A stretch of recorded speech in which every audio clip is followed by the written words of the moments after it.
Hi, everybody. We're going to begin now. Thanks all for being here. We are so here. There are four of us co-hosting. There's Manini, Anisha, Janvi, and myself, Ishika.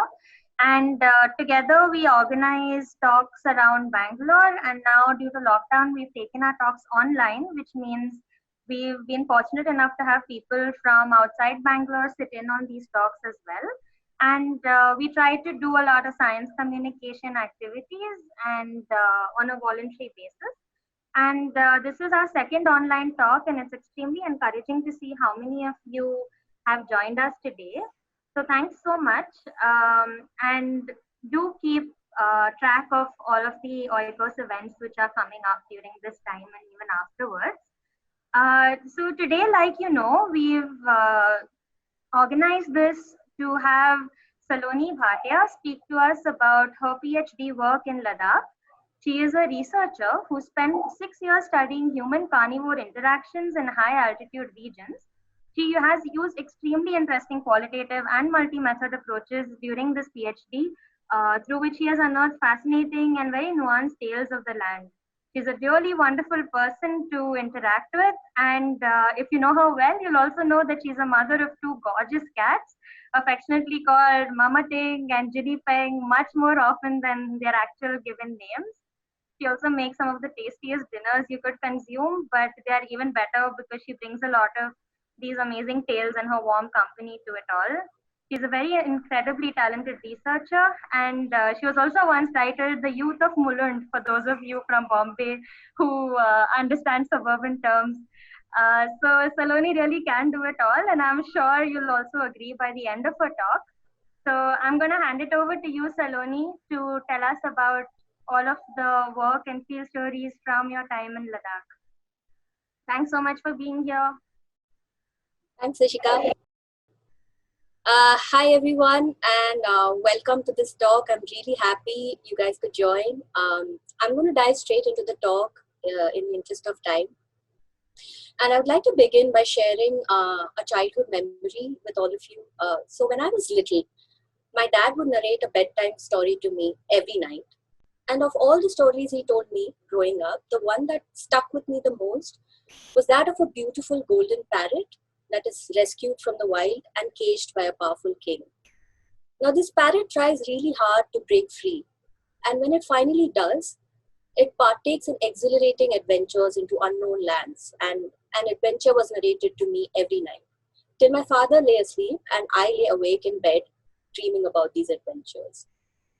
The reason why this story stuck was because it left an indelible imprint on my mind. It triggered my imagination. It aroused so many emotions in me. And in real life, it also made me associate uncertainty with adventure and mystery, and rarely ever with worry and fear. I'm sure all of you have similar stories to narrate from your childhood. You might have kids to whom you narrate stories. Stories are actually what make up humanity. They're pervasive across cultures. They impact the way we function, the kind of things we believe in, the kind of stereotypes and biases we might sustain over time. They provide a window into the cultural and moral positions of individuals and even humanity at large. So with this background, I was curious to understand how people connected to their environment, nature and wildlife included, via folklore. Now, this was one of the things that was a part of my PhD. So, Ladakh, as you might know, is a high altitude mountain range, recently declared a union territory. This region, with its steep gorges, endless plains, and sparse vegetation, is home to people who depend on agriculture and animal husbandry for subsistence. This is a kind of place where boundaries between human and non-human worlds are very fuzzy. They often lead to close interactions between people and wildlife. For example, carnivores may frequently attack people's livestock and sometimes are killed in retaliation. Here you can see a dead snow leopard, for example. Now, Ladakh also has a rich culture of storytelling, which is now dying out, unfortunately, as younger generations migrate towards urban centers for better employment. People also believe in worshipping guardian deities at the level of the family, clan, village, and even the mountain. Now, Ladakhis essentially practice two main religions, the Tibetan Buddhism, the lady on the right, and 12 Shia Islam, the couple on the left. This is how they typically look. But they also believe in shamanism, and they often invoke the deities or the oracles' help for their spiritual and physical well-being. They also have this culture where, predictions are based, the plan for the year is set based on what the oracle tells them and based on what the oracle predicts. So there are all of these complicated practices. I'm not an expert on culture, but I'm just giving you some of the linkages that I made, some of the observations I had during this time I spent there. Now, Buddhist communities also consult high monks or astrologers. This is an astrologer who was actually predicting my future. They're called onpos. And traditional narratives like folklore offer nuanced insights into people's cultures and customs. And they tell you a lot about people's relationship with the land and the animals. Now, the stories that we were primarily interested in contained references to three animals: the ibex, a wild goat, the snow leopard, and the wolf, which are the two main wild carnivores in the region. Now, we carried out a combination of archival searches and primary interviews with a lot of people. So the lady on the right is a folk singer. The man on the left is also a performer.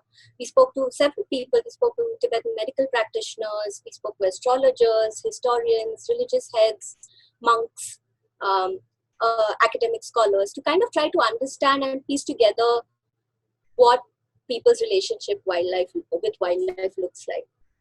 Now, what we found, I'll start first with ibex.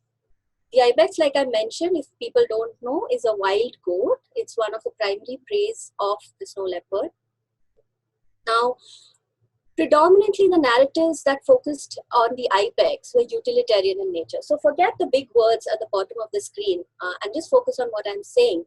The bars represent how frequently a certain value was invoked. And in case of the ibex, most of the narratives around the ibex focused on its utility as a game animal. It was also associated frequently with positive symbolism. If you don't understand anything, feel free to interrupt and ask me questions. Let me read out an example of a folk song that makes reference to ibex hunting. And it goes like this, I quote: "When an arrow flew to high heaven, it brought back the wings of the bird king. When the arrow flew to high cliff, it brought down the muscles of the ibex." Similarly, there's another folk song called Amadanmo, which describes the final conversation between a mother ibex who was wounded by a hunter and her kid. And let me read out a stanza from it. It goes like this. The kid says, "Mother, you look like you've been weeping. Oh, beloved son, it's nothing more than the water I drank. Oh, mother, you look like I can see that your waist is blood red." The mother says, "Beloved son, it's nothing more than the red mud I rolled in." And then the kid says, "Mother, I see a man on the pass." And the mother says, "Beloved son, there's only a shepherd on the pass." "Mother, I can see a gun on his shoulder." "Beloved son, that is nothing more than the shepherd's stick." And then she goes on to say, "Son, let 100 big ibex walk in front of you, 100 big ibex behind you. Strong and mighty boy, never walk ahead. Beloved son of mine, never lag behind." With these last words, she collapses on the grass and passes away. Now, the ibex is often considered pure and therefore referred to as horse of gods. Now, images of ibex hunt are also pervasive in the petroglyphs in the region. This is ancient rock art that you can see here. It's many hundreds of years old. It's almost pre-Buddhist, some of it. So Buddhism came into this landscape in the 7th century. This is older than that. And let me read out one stanza which talks about ibex hunting again. It goes like this. "In my father's place of hunting the ibex, there gather hundreds and thousands of large ibex. If the laws and clues don't enjoy the spectacle, who would enjoy it? If the deities do not enjoy it, who would enjoy it? Now, because they've been also associated with positive symbolism, you can see that on auspicious occasions, ibex figurines made of dough, like the one in the picture, are displayed at the time of the birth of a male child, during New Year, which is Ladakhi Losar.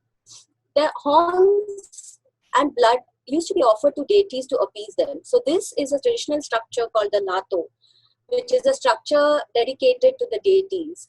And every year, people were supposed to offer a new pair of horns for the Lato to enjoy, because it's also called the livestock of the deities. Now, on the other hand, their undercoat, this is the undercoat of a young ibex. It's also known as asli tush, and it used to be a valuable trade item in the past. So this is what we found about the ibex. I can go into a lot of detail, but we'll save that for the question and answer. And let me proceed to stories about the wolf. Now, most of the stories about the wolf actually focused on negative emotions like fear, hatred, retaliation, and a lot of negative cultural beliefs and values. Don't get intimidated by the big words. Just focus on what I'm saying. Now, the wolf is often referred to in inferior terms like Khyampo or Chamsan, which means an outcast in Ladakhi. Now, interviewees also described many ways to kill and bait a wolf. Now, this is one design of a bait trap. So, a goat is tied inside the trap, and it bleats all night, and then the wolf, tempted by the bleating, jumps into the trap and cannot escape because the walls are curved. In fact, there's a popular phrase that people use, and it goes like this: when a wolf falls into the pit, he is obliged to say "dear sir" or "please sister" to the goat in order to escape. So it kind of talks about the double standards and cunningness that is often associated with wolves. Now, gluttony, greed are some of the other qualities that are associated with the wolf. There's a phrase which I quote: a wolf's mouth is bloody through much eating, which again refers to greed. There is in fact another story about a wolf and 3 goat sisters, and it goes like this. I'll tell you a little bit about the image on your screens. This is again a very ancient rock art from the region depicting possibly a wolf. There are very few instances where predators are depicted, and this is one of them. Now, the story goes like this. Once a wolf was on the prowl and happened to come across 3 goats. In an effort to entice the oldest one, he asked, "What is on your head?" And the goat answered, "My horns." The wolf then asked, "What is on your body?" And the goat replied, "My coat, it's made of wool." The wolf then asked, "What is on your feet?" And the goat said, "These are my hooves." Seeing that the goat was sufficiently distracted, he proceeded to attack and kill the goat. And her sister also met the same fate. He then approached the 3rd goat that was still alive and asked the same questions. "Little one, what is on your head?" And the goat answered, "It is a knife to kill you." "What is on your stomach?" "It is a rope to tie you up." "What covers your feet?" "My hooves to kill you." Now, before the wolf realized his folly, the goat proceeded to pierce its horn into his chest, tied him with a rope, and eventually killed him with her hooves. This is how the killing of her sisters was avenged. Pretty gory. Now, though rare, if you see the little turquoise blue box, it actually talks about some of the positive symbolism associated with wolves, which it's actually very rare, as you can see. But there are some examples. So wolves, if they're encountered, are often believed to be auspicious. A sighting is considered auspicious, certainly for wildlife photographers like Prasen. Killing of wolves also invites bad luck, as they are considered protective deities in some parts. And in this image, you can see Kshetrapala, who is a deity of sacred places, riding an animal that resembles the wolf. This was outside a monastery. It's a painting, very beautiful. It's part of a larger painting. So this is as much as I can say about the wolves. We have far more stories, but I don't have enough time to go into all of them. Let's proceed now to the snow leopard stories. And the snow leopard stories too were utilitarian in nature. For example, snow leopard fur is often often makes for a great trophy. So our interviewees told us that snow leopard organs and bones were also used in traditional medicine.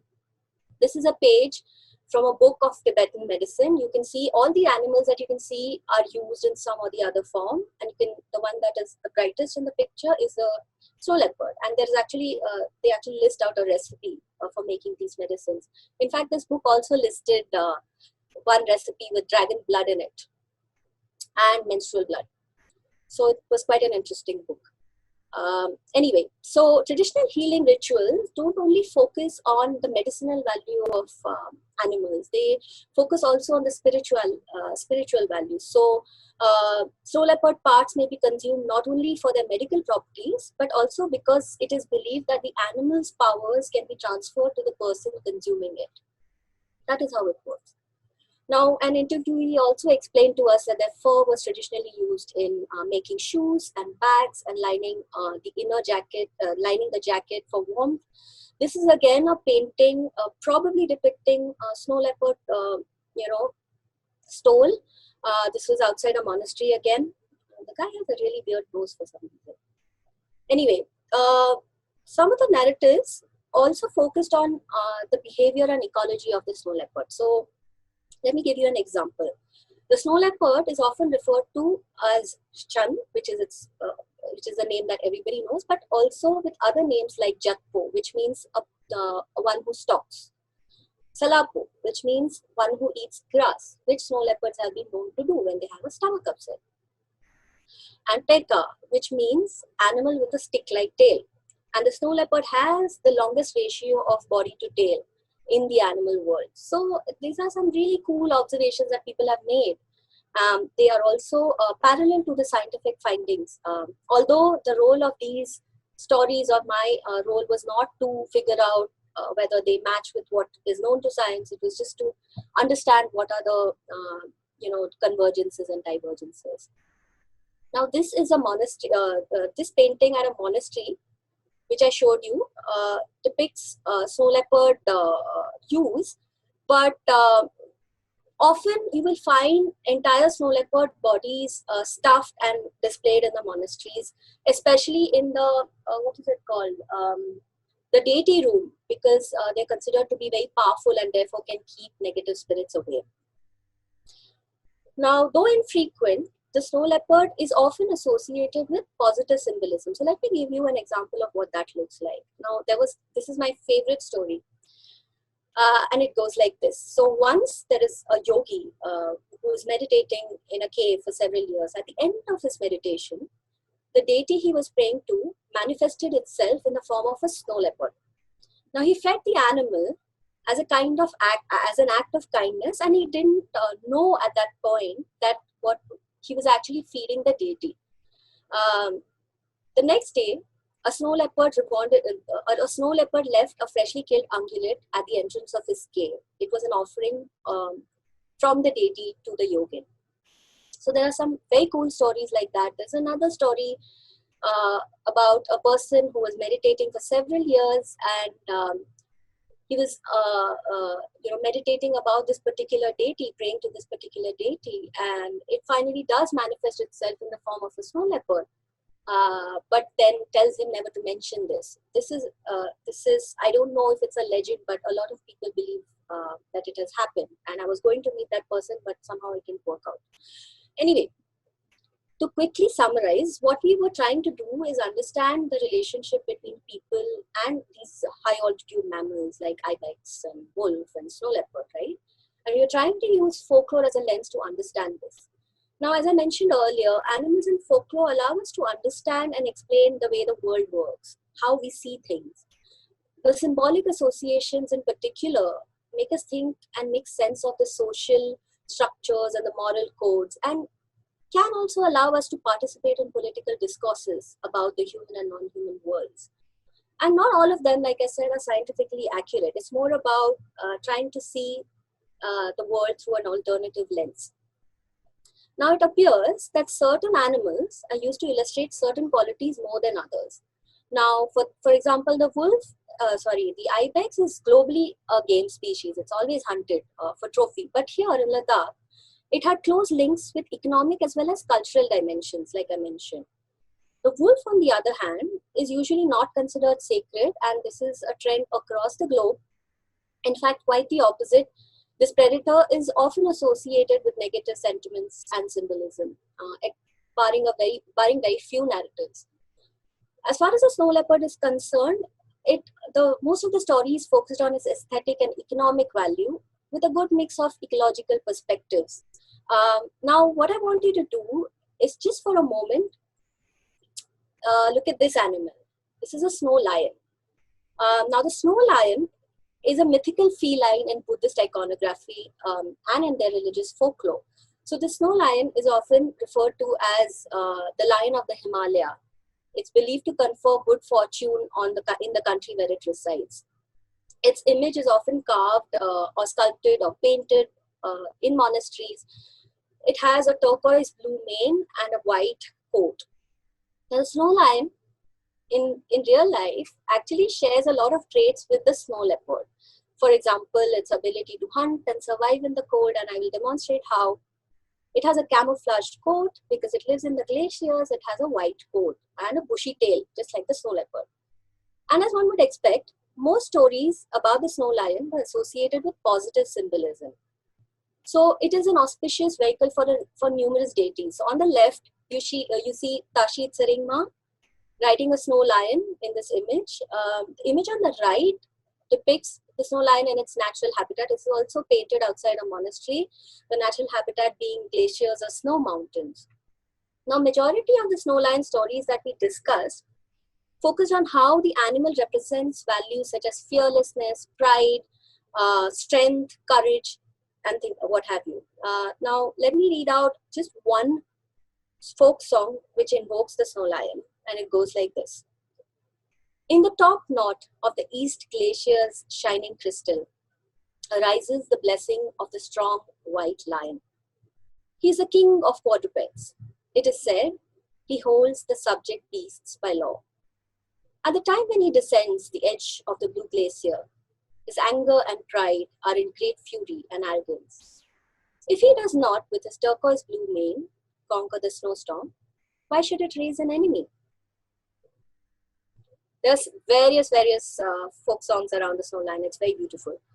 Now, white snow leopard and the imaginary snow lion have certain similarities, like I mentioned, aesthetics, behavior. The snow leopard actually seems to represent, the material and ecological values, whereas the snow lion seems to represent non-material values like cultural beliefs and behaviors. But in some sense, the snow lion seems like an extension of the snow leopard without any of the negative sentiments associated with this real-life predator. Now, for us, the key takeaway from all of this was one, that each animal was associated with a variety of qualities and values, and we were trying to quantify, not really reduce, but try to find nuances in the way people associated with wild animals.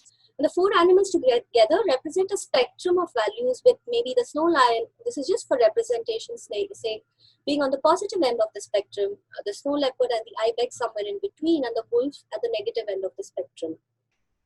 And what is interesting to note also is that it varies even within the species. It varies considerably. So this was like the first step for us to understand this puzzle that we refer to as people-wildlife relationships, and we are hoping to use this to build our knowledge in the future, create some sort of a repository, perhaps a museum, things like that. Those plans are still underway. Now, thank you so much for listening. A study like this requires the help of many people. It's not just my work. I led it, but I have several co-authors to thank: Kulu, Steve, Tenzin, Charu. Steve, Kulu, and Charu were my mentors and PhD supervisors. Several donors who funded this work, lots of supporters, friends, etc. This project was carried out in collaboration with NCF, Nature Conservation Foundation, the Snow Leopard Trust, and my PhD was with Manipal University. Thank you so much for listening. And if there are any questions, feel free to ask. Thanks so much, Saloni. That was really very interesting. Before I say anything else, if anybody has any questions, perhaps you can type it into the group chat at the bottom of your screen and Saloni will answer. I think we still have quite a bit of time. I think some people have already typed. I have no idea how that doodle came about. I'm so sorry for that. No, that's okay. We took care of that.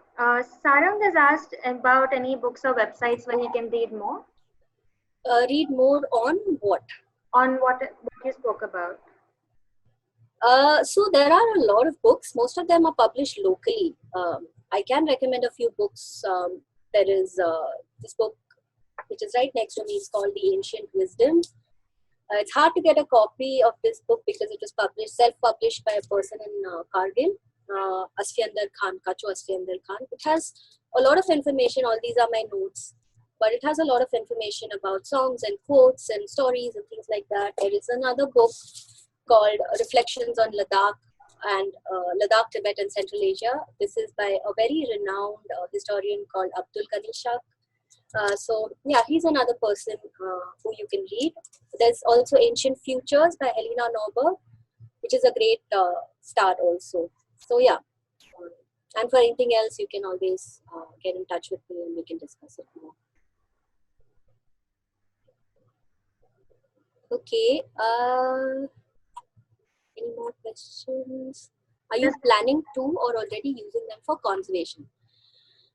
Yeah, so this study was carried out, like I said, in collaboration with NCF and SLT, and therefore I have passed on what I found to them. They already work with this landscape, they work with the communities, and are trying to modify conservation messaging such that local people can relate to it more using all these folklore that I collected. So that's one way. But there's a lot more that can be done, and I'm hoping to be able to do it in the near future. And for me, the biggest thing I realized was we were losing it at a very fast rate. Like within a year, 3 of my interviewees were dead, and the stories they had in their minds were all gone. And it was really heartbreaking, and I hope that I can somehow find a way to preserve this in the form of a book or a video or some repository locally that is available to people there, and then later available to the rest of mankind. So yeah.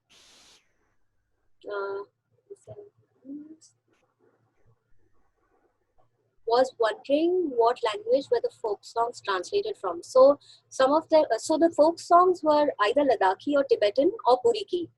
Puriki is spoken mainly in Kargil. Ladakhi, it is kind of like it. There are quite a few similarities. So some of it was transcribed, some of it was already in English. So like I said, we looked at many archives, and people have done a lot of work. You don't need to reinvent the wheel every time. So we looked at what was already collected and then filtered the stories that we needed for our work. So yeah. Have you found similarities in the artwork across Tibetan monasteries in India? Are these mammals depicted as part of the painting that we find outside or inside these monasteries, outside Ladakh? Yeah, so the paintings are pretty similar, but also different. So there was this one monastery called Mangyu in Western Ladakh, and the artwork there is very different from anywhere else because they had employed Kashmiri artists. So the designs are very Kashmiri and not Tibetan, and therefore the iconography is slightly different. If you go to Alchi, it's very special. It's a mix of Tibetan as well as Kashmiri art. So some of it remains the same, especially some of the religious folklore about four friends, wheel of life. Those things remain the same, but there might be local variation. Okay. What is the current situation with regard to killing snow leopards and other animals for traditional medicine? I can tell you about Ladakh. I would say it's very less. I haven't quantified it, but killing of snow leopards is taken very, very seriously. And it's often now the Tibetan medicine that people make are substituted with alternatives. and probably considered to be not as powerful as the original. But I would say snow leopards are not killed, at least in this region, not predominantly killed for medicine, but a lot of it happens, because they prey on people's livestock, and then people get angry and then retaliate and kill them in the process. So yeah. Is there any spatial variation in perceptions or between clans? Right. Yes. The short answer is yes. So this is not part of what I presented, but a lot of my work also looked at attitudes between Buddhist communities and Muslim communities, and at the outset, religion was not an important factor influencing attitudes towards wildlife. So there's that. But there is variation depending on, say, things like how much livestock have people lost, what kind of wildlife exists there, how dependent they are on nature. So all these kind of feature into people's perceptions, and it can differ vastly. Is there any wildlife conservation practice embedded in their culture? So it's very subtle. So I remember asking them while I was doing interviews, would you support conservation? Like, if a conservation agency were to start a program here, would you support it? And they were like, what kind of a question is this? We anyways, by not killing something, we are anyway supporting conservation. So it's a very sort of a passive form of conservation, you can say, because a lot of communities also believe in non-violence. So in that sense, conservation is embedded in their culture. And a lot of practices, like I said, a lot of animals are not killed because they are considered deities or vehicles of deities. So a lone kiang, a wild ass, will never be hunted because it's believed to be a deity, a manifestation of a deity. So they definitely have practices that can align with conservation. But having said that, it's not all rosy out there. So it's always a mix. People are, have good and bad things about them. Relatively speaking. So there are also practices, the kind of biases they have against wolves, for example, can actually harm the wolves as well. So it's a mix. I was wondering if you found that people with living relationships with wildlife identify distinguished individuals from a species or grouped all animal behavior within a species. I'm sorry, I don't really understand the question.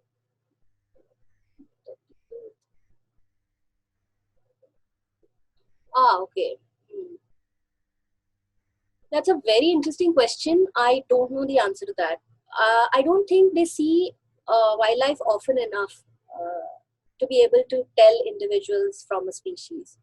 In some cases, they can. So there was this a pack of 13 wolves that was doing the rounds in one village, and it decimated the livestock population there. And people were really wild and angry, and they wanted them dead. But if you ask them theoretically if they would want to kill all wolves in Ladakh, they might say no. But they might want to kill certain pack of wolves that is doing them harm. So I'm not entirely sure if I answered your question, but yeah. Okay, Greta, was your study limited to folklore of these species or other species as well? I did look at many species, but I have only spoken about 3. There were stories about the fox, there were stories about birds, black-necked crane especially.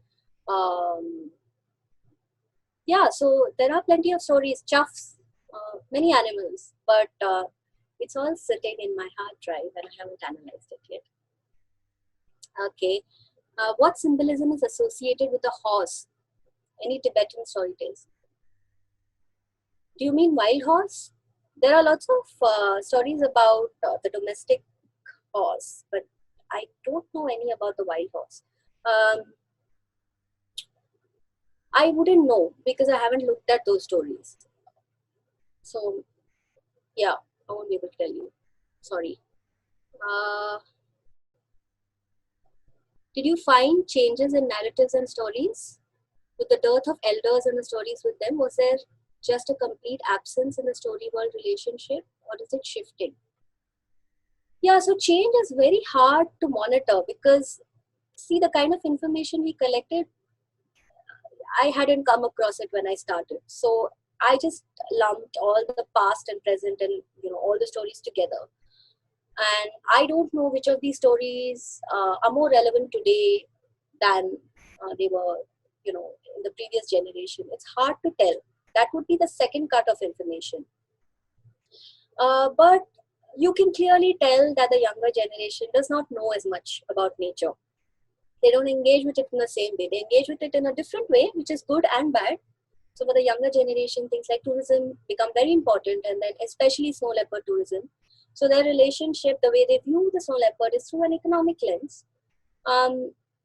So yeah, I mean, I think the relationships are different depending on which generation you come from. What symbolism? Okay. How did you manage conversations with tribals? Okay. I had a translator with me. So if they were comfortable, I spoke in Hindi or Urdu, which are both similar. And if they could speak only Ladakhi, I had my field assistant to help me with the translation. If you had to narrate 2 top benefits coming out of this research, what would they be? Knowledge for knowledge's sake, I think that's most important. But if you mean more in terms of the applicability, I think there are many ways to engage with the youth, and I feel that there's a lot of convergence between the things that people who do conservation want and what local people want, and if you can tie cultural heritage preservation with natural heritage preservation, it'll make for a stronger case. So I think I would start with the youth, trying to just get them to look at the stories, sit with their elders, listen to more stories, report back, and have these conversations and figure out a hybrid that works in the new age. How much acceptable you as a researcher? Good question. How acceptable was I as a researcher in the community there? So I think they were okay with me. It takes time to break the ice, and in many villages, especially in Kargil, we were just asked to leave. So the first time we went there, we were just shooed away. Then we employed a different strategy. We had a really old and popular historian accompany us. He was an 84-year-old man who helped me do my research. He came and broke the ice.